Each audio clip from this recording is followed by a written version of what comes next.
365. Appreciate you streaming in with us. Feel free to hit that like button. Hopefully you like the last 35 minutes of the show because Gary Myers is going to be part of it. Our buddy, longtime NFL columnist and NFL author. All right, let's get this out of the way right away. When is the Giant book coming out? Oh, September 12th. Once a Giant. The story of victory, tragedy, and life after football. He's got a great book coming out in September. We'll certainly have him on between now and then, and we'll be promoting up until it hits the better bookshelves out there. But, Gary, thank you very much for joining us today. You've been doing this for years. Free agency kicked in decades ago now. Yeah, we're all getting old. How does this year's class movement compare to other years? Any different? Any place where you've seen surprising aggression? Any place where you've seen, wow, there's a drop-off from what it used to be there? How do you think the free agent market has played this offseason in the 4 days it's been in action? Well, we're kind of conditioned now that you never get, the big-time quarterbacks ever to make it to free agency. I mean, Peyton Manning obviously did, but there were extenuating circumstances there. Tom Brady did. Again, extenuating circumstances, guys towards the end of their careers. Lamar's pretty big, Gary Myers. Well, but Lamar he's just a different case because, Jody, how many teams are going to pay him what he wants, give up 2 number 1 picks for a player that the last 2 years has proven to be injury prone, who to this point in his career has not had any success in the playoffs? Now, I would do it. Like, if I would do it if I was the Jets, if this Aaron Rodgers thing doesn't work out. I mean, I think it will work out. I would do it if you're a team that has never been able to find a quarterback. You just take a shot with it, and maybe the Ravens won't match. But I don't think this is a true no-brainer like people are portraying it to be. Oh, Lamar Jackson's out there. You got to give up 2 number 1 picks for him. Well, when you dig a little deeper, I mean, there are some holes in the resume that you have to be a little bit concerned about. Yeah, how many times do you think, Gary, we saw it here in Philadelphia with Darius Slay over the past couple of days, giving Drew permission to seek a trade. In Lamar's case, a lot of people have speculated, hey, Baltimore, we can't get it done. Go out and see what you're worth, if we put the tag on you. How often do you think teams utilize that? Go out and see the market and then come back and see if you're being realistic or unrealistic. Yeah, John, it's not only if you give a guy a franchise tag, but there's a lot of times just strictly in free agency, if you can't reach an agreement and you have a good relationship with the agent, you say, go shop yourself and give us an opportunity to match or do a little better because we obviously can't come to an agreement on our own. So let's see what the market will bear. Now, there's obviously a lot of risks in that. Yeah, because another team might say, just use the case of Darius Slay, just say that the Giants, who need a second corner, blew him away with an offer but prefaced it all by saying, take it or leave it right here, because if you go shop it back to the Eagles, the offer's off the table. So then the player runs the risk. I mean, teams understand that they're getting used by agents and they do try to control that. The Lamar situation is different because it's built in that the Ravens have the opportunity to match or not, and then or take the 2 number 1s. So you could just, in that case, strictly be doing the Ravens' work for him, and a lot of teams might be hesitant about that. If you're complete UFA, you can try to say to the player, like I just mentioned, this phone call isn't ending without an answer from you. And if you say, I got to think about it, then you don't have this option anymore. So, I mean, there are all kinds of games that the agents and the teams use to try to manipulate each other to do what's best for themselves. All right, Gary, need your take on this because the Eagles are certainly involved in this offseason. They decided to move away from Miles Sanders. Miles signs a free agent contract with Carolina, the best free agent contract that any running back has gotten at over $6 million per. Eagles bring in Rashad Penny for much less than that. Incentives at most are going to take it to $2 million. All the free agent signings around the National Football League. The biggest deal more than anything else was Ezekiel Elliott getting released rather than somebody signing with someone. I heard many quote unquote NFL experts, not putting either of you two guys in this mix, but there's a cyclical change in the NFL. The running game is coming back. The teams are now coming back to the running. It's not as pass heavy as it once was. Well, you can't tell that by this year's offseason activity at the running back position. Nobody got paid. The Miles is the top guy and didn't even sniff $7 million a season. Was that an overstatement this year? If you agree with me that you heard it, first, please tell me if you heard the same thing I did. Oh, here comes the running game, because the NFL is cyclical like it is. The running game is on the rebound and on the way back. I didn't see it in the free agent offseason signings. Did you? Well, we talked about a couple minutes ago. I don't think, when you asked me what kind of free agent class this has been, there are really no outright game changers, either wide receiver or running back in this class that would command that kind of money. Now, Saquon Barkley might have been if the Giants didn't franchise him. I'm not even sure about that because of his injury history and the fact that, history has proven that when you get to this point, you have to be in the league for 5 years or so, that a running back, his productivity declines at that point. I do agree that, well, let me say this. I never thought the importance of the running back had diminished or should have diminished, because the teams that go far in the playoffs are still the ones that can control the game in the fourth quarter by running the ball. But I think the team's emphasis on using high draft picks and spending a lot of money on running backs, that's changed because they feel you can find guys in the second, third, and fourth round who can be extremely effective without having to use a first-round pick. Now, I think it's going to be interesting. A test case will be with Bijan Robinson from Texas, who everybody's raving about. Now, where's the Eagles' first-round pick this year? Number 10. Okay. Number 10. So to me, that would be – I knew it was really high. To me, that would be the pressure point here, that he obviously would be a tremendous fit in Philadelphia if he lasts that far, and I think that he will. But will the Eagles buck the trend of taking running backs really high and take this guy who could be a real game changer and perhaps reduce the stress on Jalen Hurts and the need to have him keep running the ball by having an elite running back? You saw how effective Ezekiel Elliott was in his first few years. Yeah, people forget that. People forget that, Gary, and they say the big deal. But yeah, it's a short window, so it's difficult when you talk about valuation. And the Giants, let's talk about your wheelhouse, as you mentioned. They had that, going back and forth with Daniel Jones. They would have had to use the franchise tag, but they got it done, and they used it on Saquon. So with Daniel Jones, 4 years, 160, we all know, a lot of funny money in there. But the contract as a whole, they can get out after 2024. And I think that last year, the cap hit is $56.5 million. So, it's going to be restructured either way by the time that last year comes around. Do you think the Giants had to do it? Do you think they made the right decision? They overachieved, a lot of improvements, but that's a big outlay for Daniel Jones. Yeah, I mean, they can get out after a couple of years, like you say, but it'll still cost them over the first 2 years around $80 million, which is, an unbelievable amount of money. As recently as the opening game last season and a month into the season, we were saying that Daniel Jones was playing for his job in New York. I don't think there's any question that was the theme of last season. And John Mara had said a year ago, we've done everything we can to screw this kid up. They kept changing head coaches and offensive coordinators on him and not getting him skill position players, which they still don't have. They got Darren Waller the other day, so that obviously will help. But this is a guy who barely threw for 3,000 yards last year and had 15 touchdown passes. Now he ran for a lot, like 700 yards, and scored 7 on the ground. But that's not. That has become a new metric in how we're rating quarterbacks, is what they can do with their legs.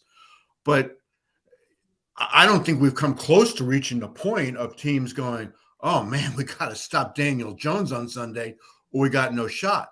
He played great in the playoff victory against the Vikings.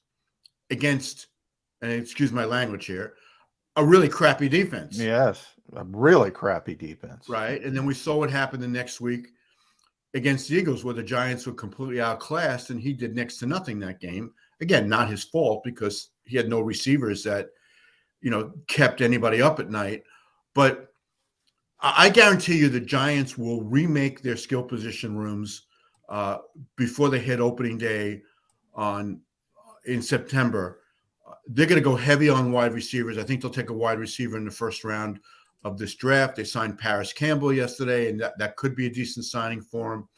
Darren Waller will give them their best receiving tight end, probably since Jeremy Shockey. And if Barkley continues on this path for a little while, where he was a really effective running back last year, then they improved. They still have to get a couple pieces on the offensive line, but they can do all that in the draft, and free agency really just started. We will get a true indication then if the Giants overreacted and how they handled Jones in the offseason by giving him all this money, or whether they invested in somebody who can eventually get them to the Super Bowl. They had to retain him at least for this season, because really, what are the options? They're picking in the 20s, so they're not going to get a quarterback in this draft. Tyrod Taylor is their backup.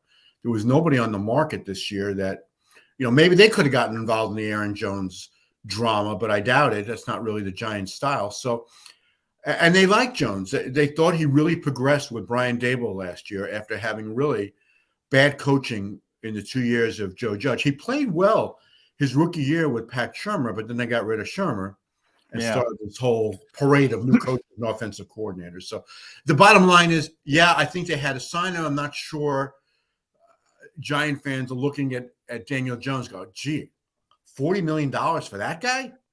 Now, Really? you what? I love Brian Daboll. So I love him as a coach. Now, I've heard. That's because you kind of look like him a little bit, John. A little bit, yeah. Well, poor Brian. But yeah, but I'll take it.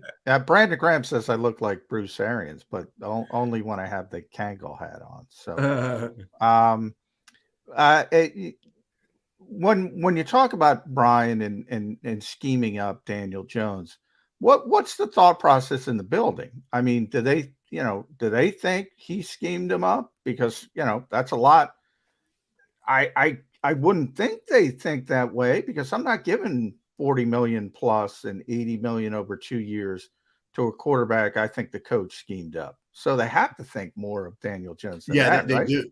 They do. But I mean, when you say schemed him up, I look at it more like he played to his strengths and incorporated his legs into the equation. Like, you don't want to continue that as much as they did this past season, because guys get hurt. Even though he's a big, strong guy, it's only a matter of time before a running quarterback gets hurt. But he was able to just settle things down. I mean, after Jason Garrett lasted a year and a half, and then it was Freddie Kitchens, and before that, like I said, Shurmur did a decent job with him.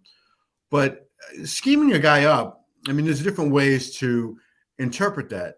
The way you're phrasing it is, he overcame Jones's weaknesses by trickery and doing things that maybe he won't be able to get away with when teams study the tape. I look at it more like he identified what Jones did really well, played to his strengths, made tremendous progress last year, and everybody in the Giants building is convinced that was just the first step.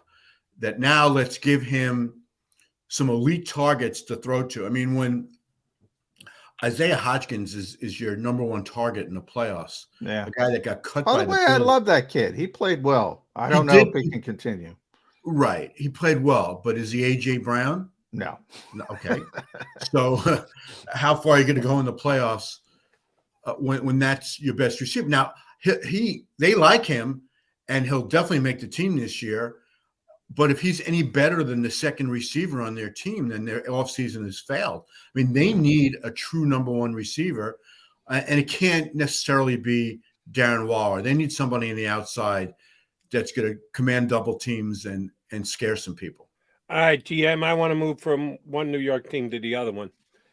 If Aaron Rodgers had come out of the darkness and decided he was either a Packer or he was an ex-NFL quarterback or he was going to host Jeopardy or go back into the darkness or whatever else, would the Jets have signed the wide receiver that they signed for $44 million? Would Alan Lazard be a New York Jet if Aaron Rodgers were not still open to the possibility of becoming the quarterback of the Jets?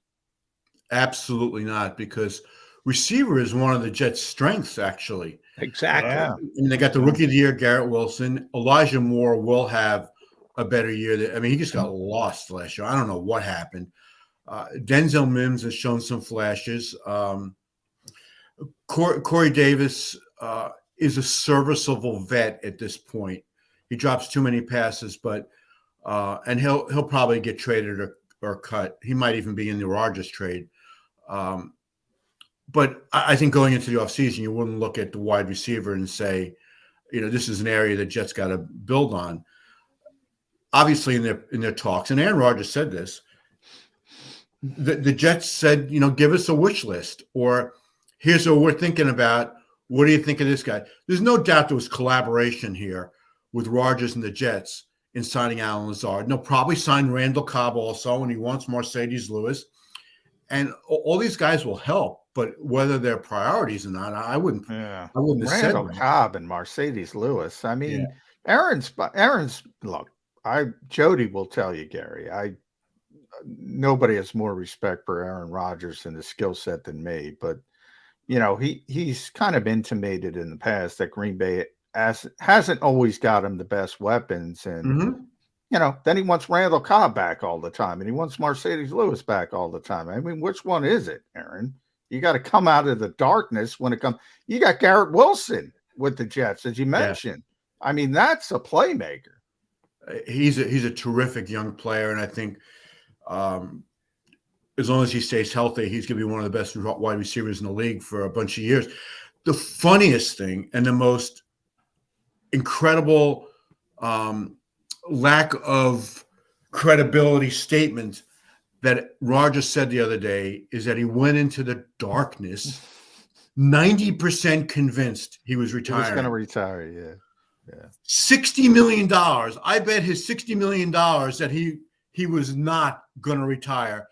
I don't care how much money you make or how much money you have or have put away, or if he has a Spartan lifestyle, which I don't think that he has. Nobody's walking away from $60 million. Come on. I mean, that's the most foolish thing I've heard. Yeah. You're telling me he was going to make $5 million this year. Well, I don't know. It's all incentives. I don't know if I can win with the Jets, if it's incentive-based contract. I'm not going to take the risk of getting hurt and hurting my legacy. $60 million. Give me. Well, remember, Gary, you don't need electricity in a yurt, so you don't need that $60 million. There must have been like a voice in the darkness there said, Aaron, are you freaking crazy? And maybe it was his accountant. No, you're all wrong. You know who whispered in his ear? Tell me. Jake from State Farm. Jake, that you can't be walking away from $50 million. I'll give you the best deal that I can, but you're going to actually have to pay for a little insurance, Aaron. So I'd take the $50 million if it was Jake from State Farm talked to me into coming back this year. Did you notice it was either this past season or the year before? The Jake from State Farm commercials were 95% Patrick Mahomes, and every now and then the Aaron Rodgers spot. Yeah, he got phased out a little bit. Yeah. I think the whole thing with the vaccination. He's immunized. I think that hit hit State Farm hard. Andy Reid was more viable in the State Farm commercials than Aaron Rodgers. Yeah. I'll tell you what. I can't wait for his introductory press conference here. And I would feel the same way if it was in Philadelphia or any of these cities that really care. Yeah. Because, there's always this thing that, the tough New York media. Philadelphia media is much tougher than New York media. There's just more of the media. There's more of us. Yeah. No, there's more of us, Gary. You think? The Eagles have they constantly complain about this. They have the largest media contingency day to day. Now, they've been trying to phase people out because they have too many people.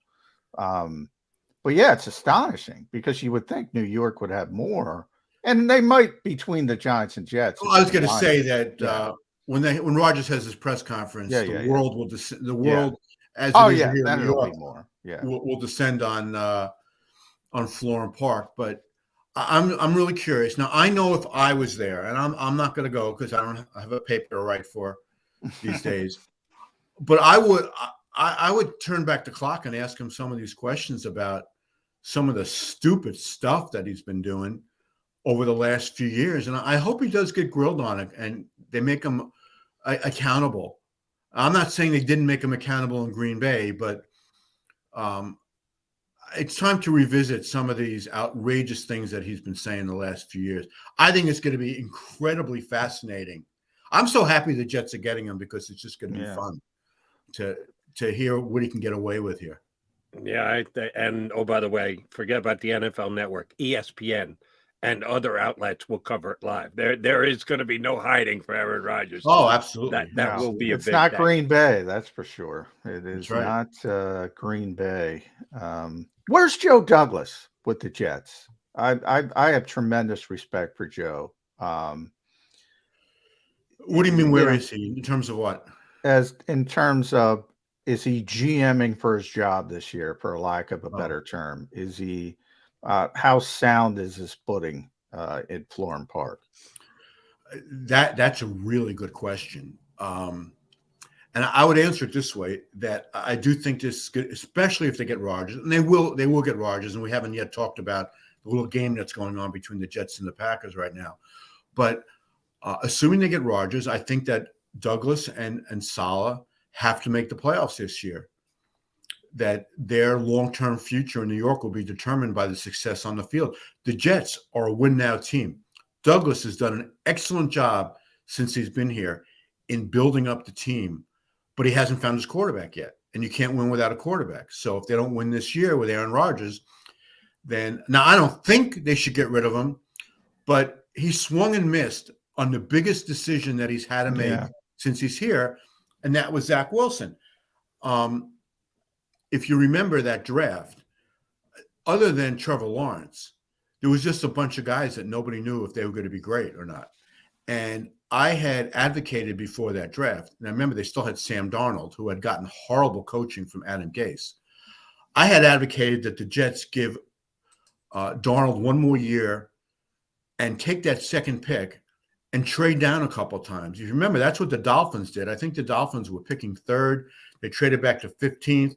They traded back up and got Jalen Waddle. And they got a bunch of extra draft choices. They used one of those picks to trade to Denver to get Bradley Chubb. So the Dolphins really maneuvered around the draft board really well. And that's what, before the Dolphins made those moves, I was saying that's what the Jets should have done. We had heard that the 49ers love Zach Wilson, and that's who they wanted to move up to get. They made the trade hoping that the Jets wouldn't take Wilson and then took Trey Lance. But it wasn't like the Jets were the only team that liked Zach Wilson. The Eagles loved him. Eagles loved Zach Wilson, Gary. So there were a lot of teams that felt that way. But when I looked at him, just a little bit of the highlights that I saw a guy look really small on the field, who won over the Jets by running left and throwing right on his pro day and throwing it 50 yards down the field. And he's really good with running around. I'll give him that. With the running around part, where the ball winds up is a different story. But I didn't think he was. I thought the drop off from Trevor Lawrence to the number 2 quarterback in that draft was so severe that the Jets did not have to take that guy at number 2. They could have just tried to build a team around Darnold, who was the 3rd pick in the draft just 3 years earlier. And then if he stunk that year, then you figure it out. But you use that draft currency there to turn it into a cottage industry like the Dolphins did, and get prime picks for it, rather than take a quarterback who still looks like he's in junior high school, both facially and size wise, and really did nothing in 2 years to back up the idea that the Jets knew what they were doing. So that's my long way of saying that Joe Douglas has made really good personnel decisions, accepted the most important Accepted position on the tournament. field. Right. And I was well on the record as I would have played the trade down game too. Yeah. Probably not as far down as he eventually went, but I did not think there was much of a drop off at all between 1 and 2, even though most of the league did. I was a Justin Fields guy. I thought he should have been a Jets pick at number 2. Boom, just take him, move on, get on with your life. Better than Joe, Zach they Wilson. could have traded down. Where'd the Bears get him? Is the Giants 11. pick? Right. So the Jets could have traded down twice to get to 11. Right. But you Right? didn't know he was going to go at 11, but they should have traded at least once, and they should have ended up with Fields, not Wilson. But obviously they didn't last like thing him, for so. you, GM. I think you've already answered this, but I want you to confirm it. Saleh and Douglas tied at the hip. Both stay, both go. Is there a chance that if they do or don't make the trade, whatever else, Saleh is not retained, but Douglas gets to keep his job, or are they a package deal? No, I think if one of them is going to stay, it'll be Douglas, because you can't keep the coach and get rid of the general manager and then force the general manager to work with a coach you didn't hire. Yeah. That doesn't work. The Jets tried that a few years ago with John Idzik when he replaced Tannenbaum, and then they kept Rex. Disaster. I don't think they're necessarily tied at the hip, but you also have to remember that Woody Johnson didn't hire Joe Douglas. I mean, he was doing whatever he was doing in London at that point as the ambassador. So Douglas is not Woody's guy. And so I don't know what his loyalty is to him at this point, what kind of relationship they've built. But the feeling here in New York is that for sure, 100%, Saleh's got to make the playoffs this year to keep his job. And depending on how the season goes, the same could be true of Douglas. I don't think Douglas should be on the hot seat, only because he has done their roster is really good. But just the fact that they're going to bring in a 39-year-old quarterback who I think is going to be 40 at some point in the season just shows the desperation that they feel and the urgency they feel right now to win. And some of that obviously is tied to, hey, we got to win to keep our jobs. This whole Rodgers thing, I think, will get settled before the draft, though. GM, it's always fun catching up. We appreciate you jumping in with us today. We'll certainly get you on again as the season moves on, probably before the draft, as a matter of fact. See who can make those. Gary, I want to sneak in real quick. I forgot. I want to sneak into your Pro Football Hall of Fame selector status. I don't know. This is probably an unfair question, but I don't know how far you look ahead. Mm-hmm. What do you think of Fletcher Cox, his status as a potential down the line player? Well, you guys know the Jets made a pretty good run at him. Yeah. Oh, yeah. We were talking about it on the show earlier. John, I think that the fact that he's a Super Bowl champ and got to another Super Bowl and has been a mainstay of that defense for extended period of time, the best way I can answer that is he deserves serious consideration. But the fact that I haven't obviously dug deep into his career, and I've seen him play a lot in all those Giants-Eagles games, and he was always a guy you had to be concerned about. But the best I can say at this point is I'm certain he will get serious consideration. Whether or not he's a Hall of Fame player remains to be seen. Let me throw one back at you guys if you got a second, okay? Sure. Because this is like the biggest issue that I think I'll be looking at in the next couple of years. Do you guys think that Eli Manning is a Hall of Famer? Yeah, I do not. You and I have can't already had speak. this conversation. Yeah, I know I've had this discussion a lot as well. I do not. I'm more of a consistency guy more than Super Bowl championships. I think he will be a Hall of Famer. I think the 2 rings will get him over the top. I don't think he's a Hall of Fame player. That's just my spin on it. And Gary, because you and I have discussed it on the air. I just don't. John and I are in the exact same place. If I'm handicapping Gary Myers et al. And all your buddies, and usually you guys do a phenomenal job, I think he's going to get in. if you're asking me my opinion, and if I had a vote, would I vote for him? The answer is no. Well, the big thing has become now so much status is attached to whether a guy gets in first ballot. And so that's going to be the real issue for me. I think I agree with you. I think he will get in. I think he deserves to get in. The issue, and I'm going to try hard for him because that's kind of what we're supposed to do when you make a presentation. And Bob Glauber, who used to be at Newsday, he makes the giant presentations and then anybody else can speak. I look at it this way, and I'm not trying to convince you because you guys know what his career was all about. He never won a playoff game in any season other than the two that he won the Super Bowl. But that's a big other than. That he won 2 Super Bowls, was 8-0 in those 2 years, beat an undefeated Patriots team the first time around in the Super Bowl, beat in the playoffs Brett Favre at Lambeau, Aaron Rodgers at Lambeau, and in each of his 2 Super Bowl victories had 2-minute drives at the end of the game to beat the Patriots. If that's not what a Hall of Famer is supposed to do, then I'm not sure. Why would Warren Moon? That one just popped into my head. No, I didn't think Warren would get in. But here's the thing with Peyton. I'll say this, Gary. Mm-hmm. I think Peyton is the greatest regular season quarterback of all time. Yeah. I think, when Indianapolis started. What do you think is the best postseason quarterback of all time? I'm going to go Tom. Yeah. But, you can make an argument for Joe, but Tom was there so much. Right. I would lean towards Tom, but I think Peyton is consistency. When Indianapolis started a year, you knew they were 10 wins was a bad season. Right. Bad season. They were going to win 12, 13, or 14 was a good season. That's how consistent he was from week to week. I think the rest of these seasons, he had 2 great runs. Eli, unbelievable. But what if Tyree doesn't make the catch? What if Asante Samuel makes the interception? Having the conversation? John, you cannot play that game, the if game. What if Santonio Holmes doesn't make that sideline catch? I agree. But I think that's what I mean. You can say that about any game in the history of the NFL other than the blowouts. What if? But I agree with you, Gary. But my only point is you can't say that about Peyton because of the consistency. There's the consistency from week to week to week to week, the greatness from week to week to week.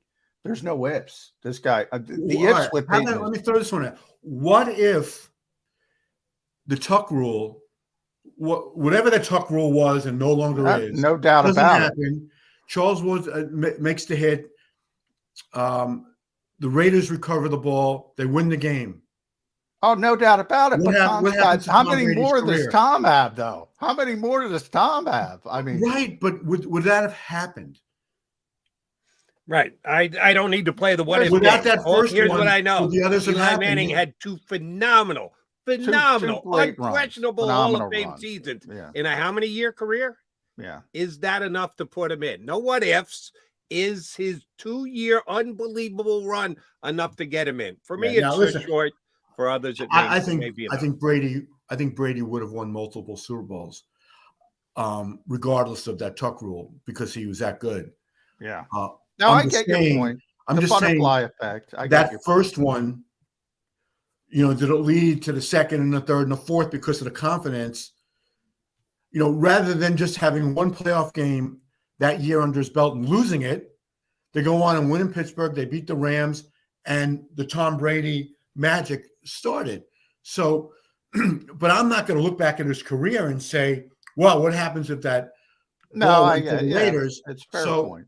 I mean, Tyree, listen, we can talk forever about this one. Tyree made an unbelievable catch. Was it a lucky catch? Of course it was. Should Mike Carey, who was the referee in that game, called in the grasp before Eli even got rid of the ball? In a regular season game, that play would have been whistled dead. He let it go because of the magnitude of the moment, which wasn't fair to the Patriots because as we learned on the Bradbury thing, it doesn't matter what part of the game. That's exactly where it's going. In the moment, should they have thrown the flag against Bradbury? No, because they hadn't done it all game. Exactly. That's why the Bradbury flag should never been thrown. we got to do it with beers, not with coffee. We can't do this what-if game this early in the morning. We will definitely do it again down the road. Thanks for hopping in, brother. We'll call you again. You guys are great. Thanks, Gary. Thanks a lot. Appreciate it, man. That is Gary Myers, longtime NFL. I columnist. get you. I love Gary. I love the Hall of Fame guys. I had to sneak the Fletcher in because I was talking about it, and I don't get Eagles fans who dislike him, and that's what I thought. I'm not saying he's going. By the way, well, then I'll ask you last question because we got to wrap this up. Is Fletcher Cox a Hall of Famer? I think he is, but I thought really? Gary. Yeah, I thought you think Gary he's a Hall would of give me. Famer? I thought Gary would give me the answer. Give me. He's going to get serious consideration. Yeah, because I know those guys. I know how they think, and when Gary delves into it, he's going to see that 2010 All-Decade team, and he's going to see all the All-Pro nods, and I think he's going to lean towards getting Fletcher in. They really rely on that stuff. When you make an All-Decade team, that's something, and he's already getting. And you want to know something? I think that's BS. What if your 10 years run from 05 to 15? Do you get screwed? Sometimes. I'm not saying it's too hard and fast. Usually guys, you look at the history, it's very rare that somebody doesn't make an all-decade team and doesn't go to the Hall of Fame. And I agree with you. I think they lean on that too much. But it is what it is. And I think he's a borderline candidate, and I think that gets him over the top. Is my point. Like Eli, I don't think Eli's a Hall of Famer, but I think he's getting in. I think much more important is years making All-Pro than making an All-Decade. Because an All-Decade just is coincidence. Your career happened to line up with. Well, it's not coincidence. You got to be really good to make an All-Decade team. Yeah, you're right. The timing's got to work out as well, but you got to be really good to make an All-Decade team. So I get part of what you're saying, but some guys might get screwed, but if you make an all-decade team, that means you're really, really, really good. But there's a possibility that a guy could make an all-decade team who makes first team All-Pro twice. But if it lines up perfectly, and you could have a guy whose career starts in 05 and goes to 05, and he could make 6 first team All-Pros and still not make all-decade. Who's the better player? The guy who makes 6 first team All-Pros or the guy who makes 2 All-Pros? Tone's yelling at us. We got to get out of here. But I was a minute late, Tone, so we got an extra minute. All right. Quickie timeout. We'll come